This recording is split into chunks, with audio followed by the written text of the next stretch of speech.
আমি সাইদুল ইস্তেগফার করি, আল্লাহুম্মা আনতা রাব্বি লা ইলাহা ইল্লা আনতা, এই দোয়াটা। তারপরে নামাজের পরে 3 বার আস্তাগফিরুল্লাহ, এই যে ইস্তেগফার করি দিনের দুবেলা।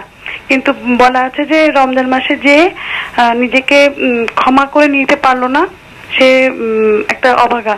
তো আমি যে এই নামাজের পরে যে ইস্তেগফারটা করি, এগুলোকে আমার ওই ইয়াতে হবে কিনা? সাইয়্যিদুল ইস্তিগফার পড়েন, আস্তাগফিরুল্লাহ পড়েন না, এগুলো ইস্তিগফারের জন্য যথেষ্ট। রাসূলুল্লাহ সাল্লাল্লাহু আলাইহি ওয়াসাল্লামের সুন্নাহ দ্বারা সাব্যস্ত হয়েছে, তিনি আস্তাগফিরুল্লাহ ওয়া আতুবু ইলাইহি, আস্তাগফিরুল্লাহ ওয়া আতুবু ইলাইহি রাসূলুল্লাহ সাল্লাল্লাহু আলাইহি ওয়াসাল্লাম এটা বলতেন এবং বেশি বেশি পড়তেন।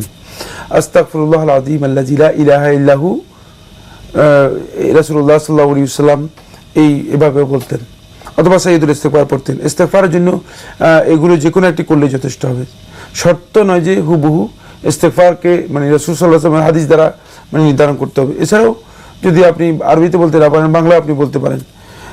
ইনশাআল্লাহ যদি কোনো বান্দা সত্যিকার ইখলাসের সাথে আল্লাহ রাব্বুল আলামিনের কাছে ক্ষমা প্রার্থনা করে, আল্লাহ সুবহানাহু ওয়া তাআলা বান্দাদেরকে রমাদান মাসে ক্ষমা করে দেবেন, যেহেতু এটি মাগফিরাতের মাস।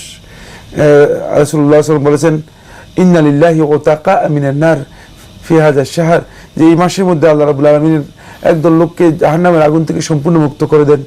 ওয়া যালিকা ফি কুল্লি লাইলা, এটি প্রত্যেক রাতে। সুতরাং আশা করা যায় যে আল্লাহ সুবহানাহু ওয়া তাআলা আপনাকে ক্ষমা করে দেবেন।